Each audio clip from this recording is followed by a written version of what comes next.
Hey everybody, welcome back to another episode of Cryptid Cocktail Party, a show where we have a few drinks, share a few laughs, take a dive into the unknown. I'm your host Dave, and joined as always is the wonderfully beautiful, bearded, glasses faced fucking Sarge. What's going on, bud? What's up? How are you? I'm so excited to be back, and hopefully we're not going to talk about something that is depressing today.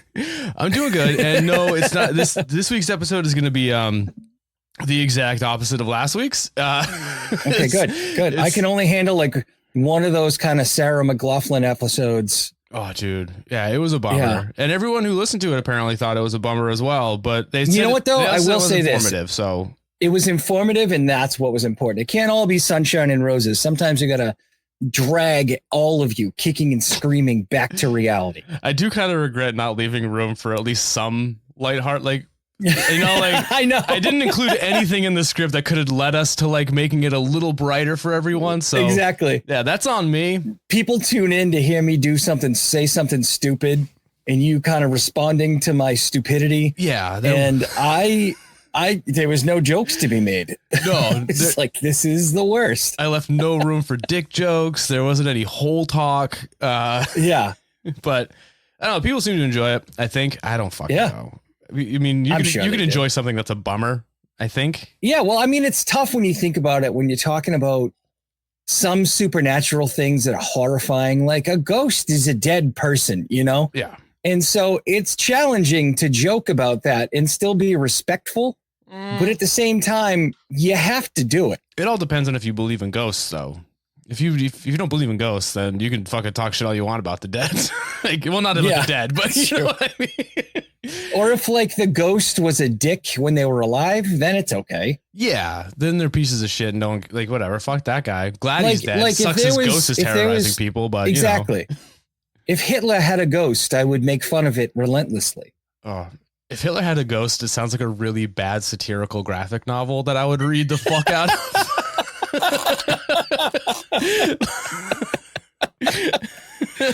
It'd be like that Jojo Rabbit movie or whatever, the Taika Waititi, but it's just Hitler's ghost. I think we should write ectoplasm that. everywhere. Oh fuck, dude! I would read the shit out of that. I think I'm gonna start coming up with some drafts real quick, maybe a storyboard. We'll figure it out. Wait, hold on. Is this ectoplasm kosher? Why would he care? He wasn't Jewish. He converted after he died. When he found out that God was also Jewish. He repents. But anyway, Sarge, how you doing? How was your Memorial Day weekend? I know you. It was good. Memorial Day's. You know, it's one of those things where you got to have the right. Honestly, Memorial Day was much like last week's podcast. Like, it's a sad event, but you got to do it. You got to talk about it. And I know a couple of vets who are no longer with us, and they would not want us to, you know, sit around and mope. Yeah. They would want us to go out and have a good time and, you know, kind of enjoy all the things that they sacrificed for in one way or another. So, you know what offends me about Memorial Day, though, and I don't know if we talked about this last time, but probably I get super offended by sales on Memorial Day. You did talk about that, but then we came to an agreement that every widow and widower of a casualty of war, they should enjoy deserves a mattress that's 50% off. But yeah, no, I did a ceremony in the center of town. You know, I was with the veterans group in the center of town doing something on Memorial Day, and then I just kind of took it easy after that, and had a good night. How was yours? After we recorded, I bought a mattress. Well, yeah, fucking Dillard's was having like a pretty good 2-for-1 sale on shorts. That's fair. Yeah, no, that's fair. No, I ended up going to a show at this place called Bonk's Bar down the street from my house. My buddy Grim, the artist, he put out a new zine with like all the art he's done over the past year. So they put on a show. Went and saw some bands play. Got fucking way too drunk. It was bad. Like, was it like pooping yourself drunk or? No, it was like I live 2 minutes from there driving, and even in that distance in my state, I should not have driven home. I took so many wrong turns. It took me 5. Like, it was bad. You got lost on the way home. Yeah. The lesson you learn is you should be walking. Yeah, no, I know. I regret most of my decisions that night, but it was a good time. Besides that, I was hungover for 3 days because I'm old as fuck now and can't drink like I used to. So yeah, I've been there. I've been there. I get that. I get that hangover, that perma hangover. Yeah, it's like a week long. Yeah, because I used to never get hangovers. Then I started getting like a hangover the next day, and I'm like, all right, I could deal with that. And now a hangover is like, it lasts longer than all the time I've been drinking in my life. I feel like I'm just hungover every day now. And I don't even drink that often anymore. And Gatorade doesn't help at all anymore. They used to be like a cure-all. And now it's just like, now I'm just peeing more, but also miserable and have a headache. Like it's just running through me. My body's not absorbing any of those electrolytes whatsoever. Yeah. You're just returning them. All right, Sarge, before we start the episode, we do have one quick thing to cover, and that is our newest segment. Wholesome content. Yes. We got a listener email. Lay those good vibes on me. From Jeff, and he says best 3-part. Oh, this the subject of the email is Mel's Hole. Our 3-part series we did that lasted probably way too long, but was really fun. It says best 3-part podcast I've ever heard. I laughed, I cried, I learned, and like every hole in Nevada, there's going to be heat and a little bit of moisture. I think it's normal. LOL.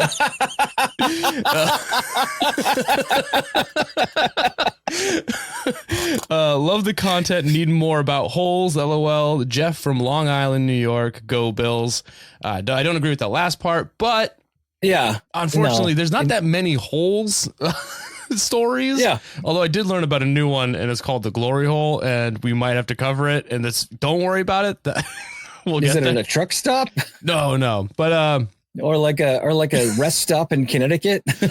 I think it's in the Southwest as well. But anyways, thank you, Jeff, for the email. Appreciate it. I'm glad you guys enjoy the content. All right, Sarge, are you ready to dive into this week's topic? I'm beyond ready. All right. How do you feel about nature in general? I fucking love it. All right. Nature's great. Nature can't vote, so it doesn't offend me. It's safe. I'm not afraid of anything in nature. In New England, let me preface that by saying New England, the worst we've got is rattlesnakes. And if you find a rattlesnake in New England, you're just in the wrong place. It's true. I've never encountered one, and I spend every summer in the woods for at least a couple of weeks at a time. So I love it, and I want more of it. Okay. So we're in agreement. We all enjoy nature. All right. Mm-hmm. Hikes in the woods, swimming at the local lake, tubing down the Saco, getting absolutely blackout while the sun just slowly cooks you alive. I mean, it's got cookouts, trees, grass. It's all fun and games. That is Sarge until it isn't. So you know what part of nature that I think is not the most fun? Australia? Flowers. Okay.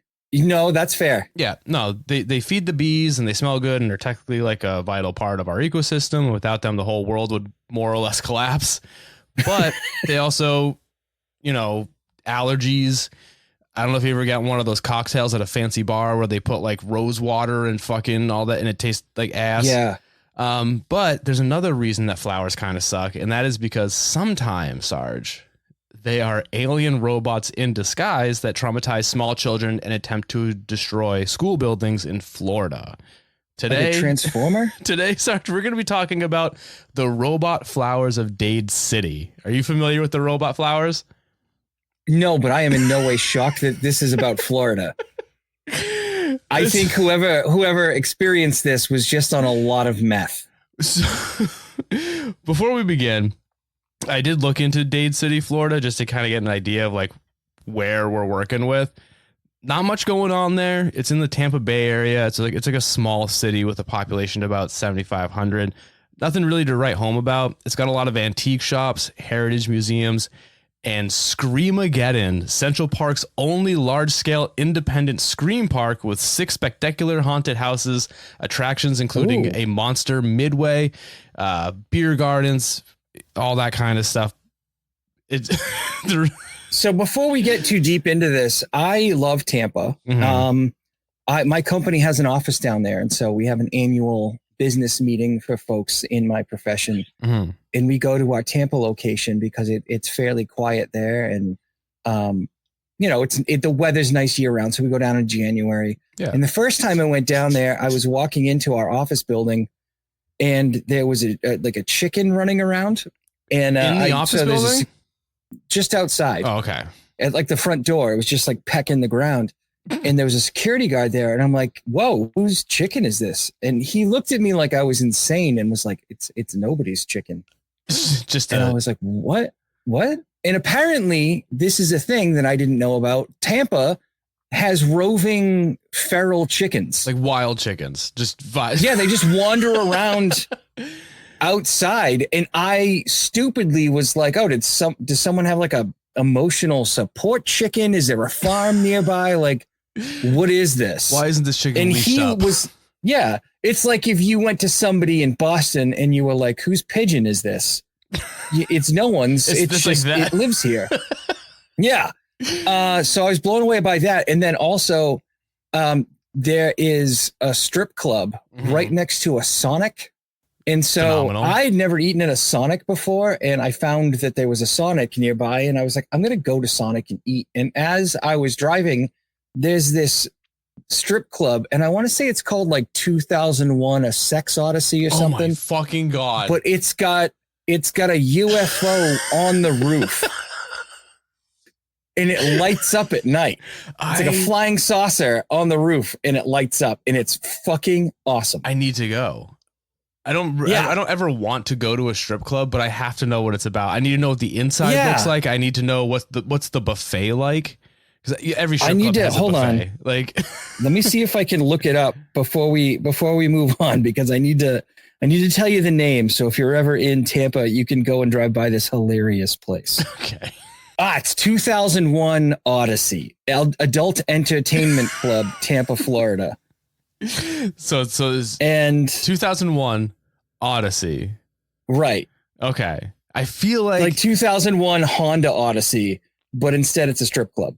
Let me see if I can. Wait, it's not 2001 A Space Odyssey. Why did you go Honda Odyssey? It's just I don't know. All right, hold on. I don't know if you can see it. Oh my God, that is amazing. Yeah. I was blown away. And then like right here is a Sonic. All right. For those listening who can't see the picture, I will post the picture on Instagram for you all to find. You can find it on Google and it's wonderful. You should go. I didn't go inside because I just had a feeling it was going to be. Oh, it's going to be awful. A shameful experience for me and just like contributing to like the horror that the women who strip there have to live through every day. Plus also most strip clubs, it's always a bummer once you leave. When you're there, it's kind of fine. But right. And then you walk out and you're like, I can't believe I just did that. Right, it's like post-nut clarity without the nut. Let's get back to these robot flowers. All right. In 1924, a young girl named Evelyn Wendt was playing by herself on the front lawn of St. Joseph's School like a fucking nerd when something bright caught her eye. Nearby, she noticed a glowing egg-shaped object on the ground, and it was so bright she had to shield her eyes and even claimed that the brightness may have caused her to pass out briefly. Now, you're probably asking, how does she not know if she passed out or not? Well, this happened in 1924, but she didn't tell anyone about this until 1974 when she called up a West Palm Beach newspaper called The Weekday, asking to speak to a journalist, and gave her story to him. So some of the details that she gives, she's kind of hazy on a few of them, but either way, meth will do that to you.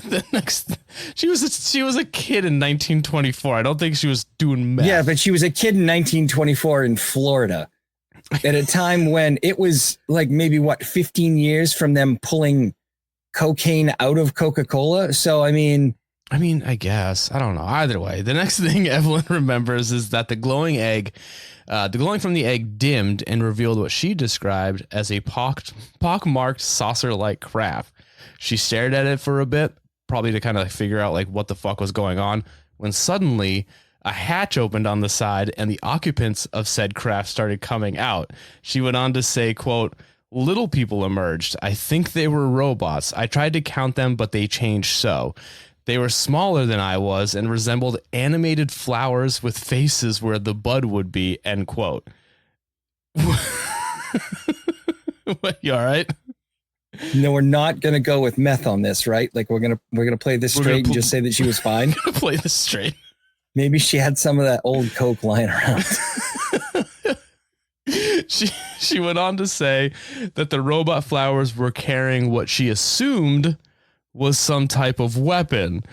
Of course. That they were attempting to aim at the school science building. Why? I don't know, but we'll get to it. But anyways. So I'm sorry. The robots were going to, it's not something I can joke about. But I think we know where I'm driving at. Were they wearing trench coats? Okay, so listen. Let's just do a brief recap real quick. This is the most American alien robot story I've ever heard. Because they all drew guns and pointed them at a school. Brief recap. Small child playing in front of the school by herself like a fucking loser. Sees a bright, shiny egg. Is like, holy shit, let me go check out this egg. A countless number. She couldn't even count the amount of tiny robot flowers that look like like dancing sunflowers in the back of like an old Mickey Mouse cartoon. All of them are attempting to carry one singular giant weapon. It was just one. It was an artillery piece. That's where we're at right now. This makes it so much better, actually. And they're aiming it at the school science building. And it's called St. Joseph's. So I'm assuming it's a Christian school.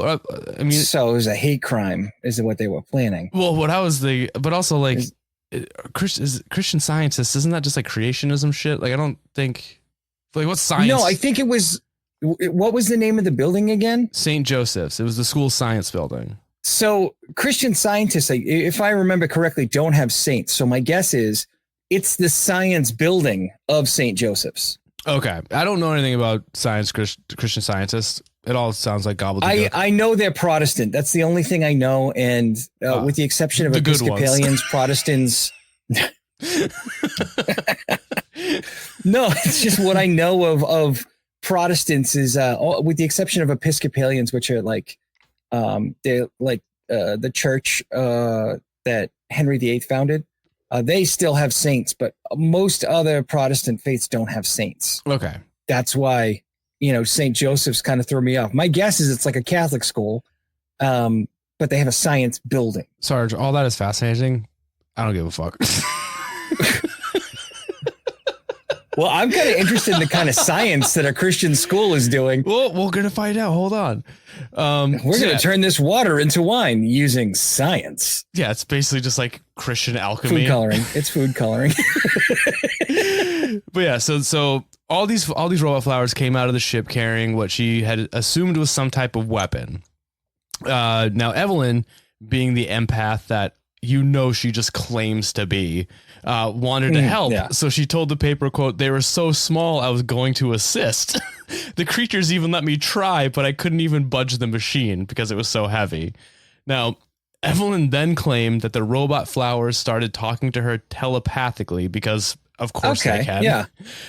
They explained to her that the science building was Were there mushrooms on this lawn that she was eating just fistfuls of before this happened? Because it sounds like psychedelics. So they explained to her. Like if I said to you, "Hey, Dave, I yesterday had a bunch of flowers exiting a small saucer and they were carrying an artillery piece."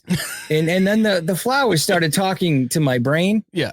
But not my mouth. They like there was no mouth movement. They were just speaking telepathically. Mm-hmm. You would be like, "Sarge, did you have some psilocybin mushrooms yesterday? Well, or some LSD maybe?" I would assume it was just latent effects from the cow patties from like a few weeks ago that you were.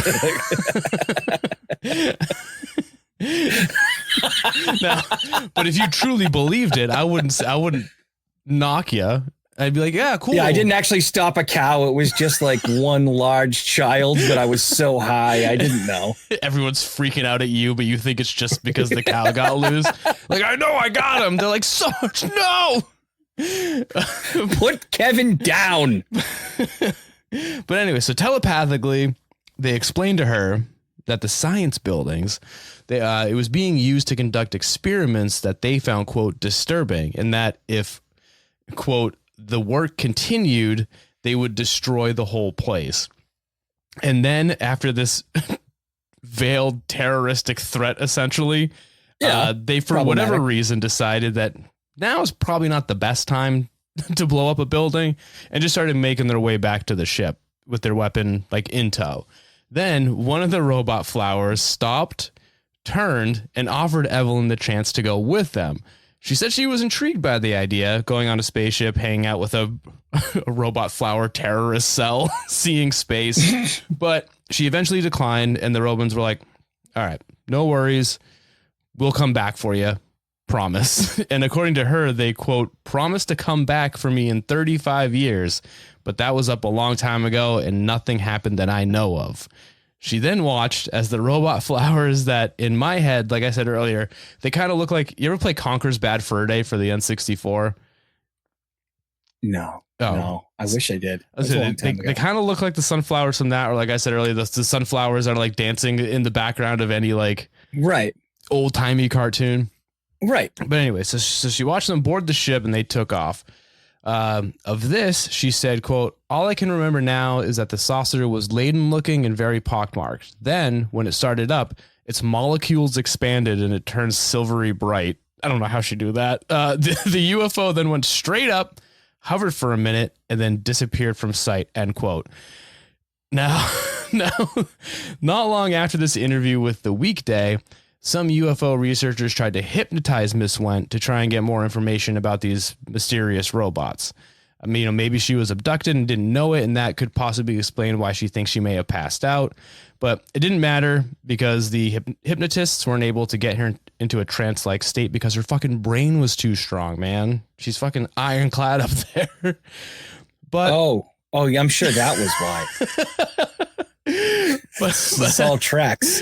But as a little button to this story, according to Evelyn Went, sometime after her encounter with these little horticulture horrors, the science building that they claimed was housing unspeakable experiments was left in what she described as shambles. So did the robots actually make good on their terrorism threats and destroy the building? Or is it just a building that hasn't been used in 50 years, so they decided to demolish it? Who knows? But also, what did the robots think was going on in this science building? Like, was it like, was it like a government, like underneath it was like a secret government thing? Were they hiding alien? Like, I want to know what they thought was going on. And we may never know. Maybe they were just coming up with like an advanced weed killer. It's you know, it's actually the horticultural science building, and that's why our biological brethren are living there in pain. We must free them from their horrors. This terror cell of radical petunias just wanted to go to war. Like the IRA of plants. I want that as my baseball jersey, the radical petunias. The radical petunias? Yeah. Or the fighting daisies. The fighting daisies is pretty fucking good. It's because the dichotomy of those two words is just so good. Or the fighting pansies. Oh God, that'd be amazing. The pugilistic pansies.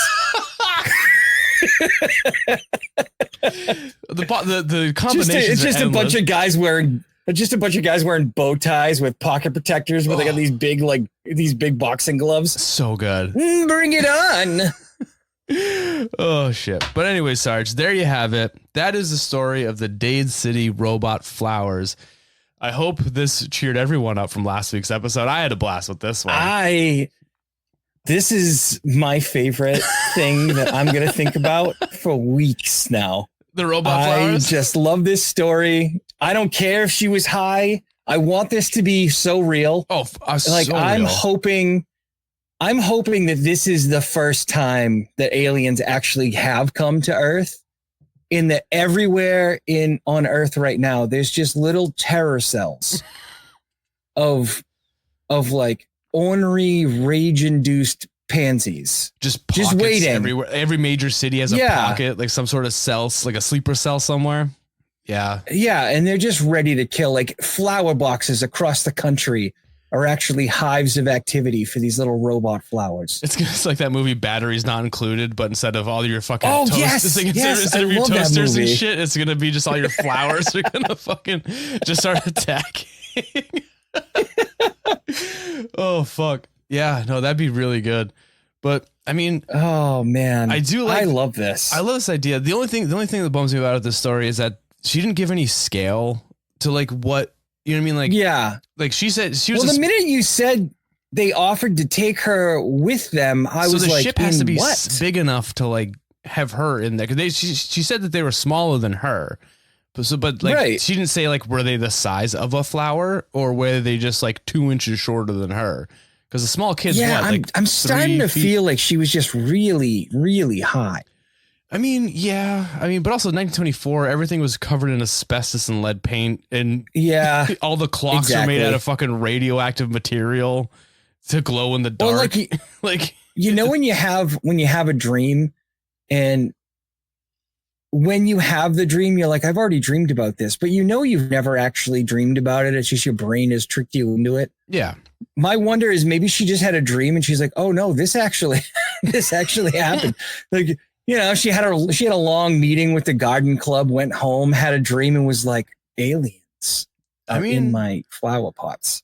True. She also didn't say how old she was. I just know that it was 50 years. It was like in between when it happened and when she said something. So she had to be. They didn't talk about her age in the article. I didn't. If they did, I didn't fucking see it. Okay. But also, who cares? At this point, I just want this to be fantastical. I picture her as like an 8-year-old kid. Yeah. You know what I mean? Like that sounds about right. Like at 6 to 8 years old. Yeah. But who knows? I mean, back then, you know, they would just put toddlers in a bureau to go to bed, you know?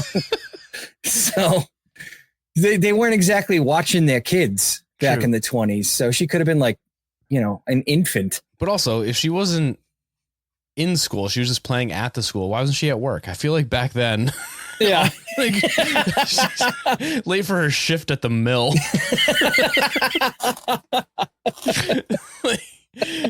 She took the day off of work to just fucking do shrooms in a field, which I mean I can relate to. and then she was like, "Fuck, dude, these aliens." And then you know what happened. So she probably was hallucinating. She's probably all fucked up.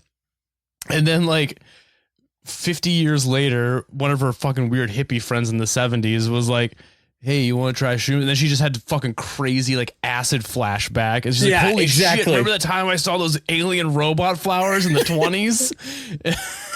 She's like, I got to tell everyone about this. So she called a newspaper called The Weekday. That's the other thing that got me. She reached out to the newspaper. Yeah. They didn't go to her. No. They were like, tell us about your robot aliens. She's like, hey, guess what happened to me when I was a kid? But why would you make that up? Well, that's kind of what I was thinking. The only thing I could think about is that maybe she's just old and like going through some heavy dementia. I don't think dementia makes you see aliens. No. I think it just makes you blame the nurse at the nursing home for stealing your wallet. It kind of, yeah. I don't know. Yeah. Like my great grandmother had dementia and I just remember her yelling at everybody, but I don't remember her ever talking about fucking aliens. Well, maybe she was yelling at you because she thought you were an alien. Yeah, that happens a lot. All right, Sarge. Well, that's our story for today. Definitely a lot more fun. I think I kind of want to do more of these like weird. I'm gonna niche it down. I'm gonna get fucking weird with it. Yeah, let's get as weird as possible. Yeah, because I think technically I do. So this is technically I think the first episode of season 3 of the show. And every season I try to do something different. Like last season I was trying to do more multi-parters. This I think I'm gonna niche it down. We're gonna get fucking weird with it. I'm so excited. I think that's what it should be. We're going to get weird. Robot Flowers was a good start. It's a fucking fantastic start. This makes me so happy. I'm not even kidding. I'm going to be thinking about this for weeks. Yeah, it's fantastic. All right, Sarge. Well, I'm glad I could boost your morale, I guess. I don't know. Thank you. Is there anything you want to plug? I know you didn't have an episode of Citizens Guide this week. We didn't. We took the weekend off. I think we got one coming up. And also follow me on the internets. Just Google Sarge the Destroyer and you can find all my social medias. Yeah. And I love you all. Yeah. If you're having trouble Googling Sarge the Destroyer for some reason, I feel like, first of all, figure it out, get your house in order. Second of all, you can also just you can go to the link in the Cryptid Cocktail Instagram, which is at Cryptid Cocktail, and the link tree, it has all of his socials, our socials, like our TikTok and his TikTok, perfect, and Twitter, all that stuff. We got a Patreon. It's $5 a month. We've been posting unedited video episodes. I didn't post one last week because there was a weird delay in our audio, which I had to cobble together to make the audio version of the show. So there wasn't one, but we'll figure something out to kind of replace it. Yeah, maybe we'll do an interview with another old person who thinks they saw aliens in robot form. I feel like I couldn't interview someone who saw something because I would just be like, sure about that? Are you okay? I don't think I could, I couldn't be I don't have it in me to not just be like, right. Sure. That sounds right. I mean, I feel like I could probably yes and my way through that interview. Oh, really? What else? Did the aliens touch you at all inside? You'd have to. Did they touch your butthole or? I have a buddy who does a podcast where he talks to a lot of people about their experiences and all that stuff. And I know the way he does it is it kind of plays more to towards the mental health side of it. How it affected them, but I could not hear a story of someone seeing a dog man and take them 100% seriously. It's challenging. It's challenging. You gotta believe that they believe it, and I think that's the only way to get through it. I mean, I believe that they believe it, but I don't believe it that they saw it. So I can't I just don't have it in me to just fake empathy like a serial killer can. You know what I mean? I don't have that. I'm not a psychopath. I can't just fake emotions. I can't. The thing is, I can fake my voice, but I can't fake my face. Yeah, no. It's like the difference between watching or listening to Alex Jones's radio show and watching Alex Jones's radio show. He's absolutely on the radio. He's like, we're all going to die. Nuclear war is 2 weeks away. But if you see him, he's like, we're all going to die. Nuclear wars. He just looks so not into it. That would be his me. face rarely changes. Yeah. And it's because there's nothing inside of him. But also, I don't think it physically can. He's all neck. I don't think anything. All right. So follow us on Instagram, Cryptid Cocktail. Follow Sarge, Sarge the Destroyer. Patreon is $5 a month. Support the show. I think that's it. I don't think I have anything. Yeah. There's no, I mean, you can still go to onespiritlakota.org and help them with their stuff. There's no support group for robot flowers that you could donate to. Yeah. This lady's on her own. She's just fucking done. But with that, Sarge, do you want to say goodbye to everyone? Goodbye, everybody. I love you.